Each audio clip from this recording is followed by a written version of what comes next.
Bonjour à toutes et tous et bienvenue sur le tuto pour la détermination du volume équivalent dans le cadre d'un dosage par titrage. Donc ce petit tuto s'inscrit dans une collection un peu plus large sur le dosage en général, dosage par étalonnage, dosage par titrage, avec différentes notions et différentes digressions possibles.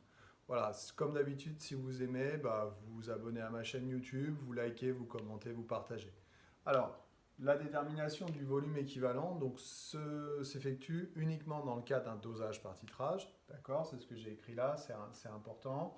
Ce volume équivalent, c'est le volume nécessaire de réactif titrant pour atteindre l'équivalence. Alors je vous rappelle que l'équivalence, c'est le moment où il y a changement de réactif limitant, c'est également le moment où les deux réactifs sont limitants. On peut dire aussi que c'est le moment où les réactifs sont introduits dans les proportions stoichiométriques.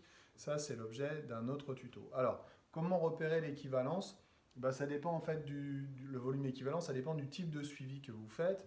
Donc, le volume équivalent, il se détermine la plupart du temps expérimentalement au cours d'un TP, au cours d'une activité expérimentale, mais il peut être donné dans un exercice ou bien on peut vous donner une courbe et il faut repérer le volume équivalent sur cette courbe. Trois possibilités. Soit c'est un suivi colorimétrique, un dosage colorimétrique. Et à ce moment-là, on va repérer l'équivalence par un changement de couleur du mélange réactionnel. Si le mélange réactionnel change de couleur, à ce moment-là, on va pouvoir lire directement le volume équivalent sur la burette. C'est ce qu'on appelle aussi la chute de burette. Donc attention à la précision et attention à bien lire la graduation sur le bas du ménisque. Si on fait un suivi pH métrique maintenant, je vous ai représenté ici une courbe pH métrique, l'allure d'une courbe pH métrique avec l'évolution du pH en fonction du volume de réactif titrant versé.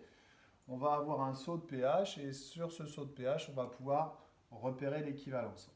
L'équivalence va être repérée avec la méthode des tangentes. Alors cette méthode de tangente, je peux vous la refaire assez rapidement ici. Donc quelle est l'idée? Si on a un saut de pH comme ça, l'idée, c'est de repérer les deux points d'inflexion de la courbe, ici et là.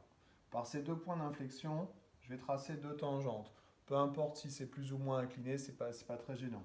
Par contre, ce qu'il faut, c'est que vos deux tangentes à la courbe soient parallèles entre elles. Ensuite, je vais tracer une droite qui est perpendiculaire à ces deux tangentes construites. Ce trait de construction perpendiculaire, donc avec un angle droit, on le fait absolument n'importe où, ça n'a pas d'importance. On va prendre le milieu de ce petit segment, et par le milieu de ce segment, je vais tracer une troisième droite qui est parallèle aux deux premières, aux deux précédentes.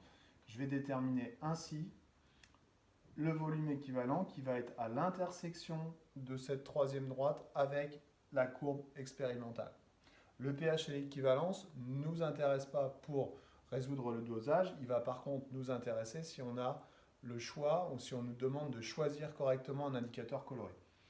Le troisième suivi, ça va être un suivi conductimétrique. Donc à ce moment-là, je suis la conductivité en fonction du volume versé. On va avoir généralement ce genre de courbe, mais ce n'est pas obligatoire, ça dépend des cas, donc attention. Si on obtient ce genre de courbe, on va modéliser, alors ça peut être les points expérimentaux, ils peuvent être un petit peu sous forme de cuvette, comme ça. On va modéliser par deux segments de droite, à la main ou avec un logiciel comme Regressi par exemple. Et à l'intersection de ces deux segments de droite, on va venir lire le volume équivalent. Voilà trois méthodes pour déterminer le volume équivalent lors d'un titrage. J'espère que j'ai été clair. Je vous dis à bientôt sur YouTube. Laisse-moi téter vite fait, bien fait. Bye bye.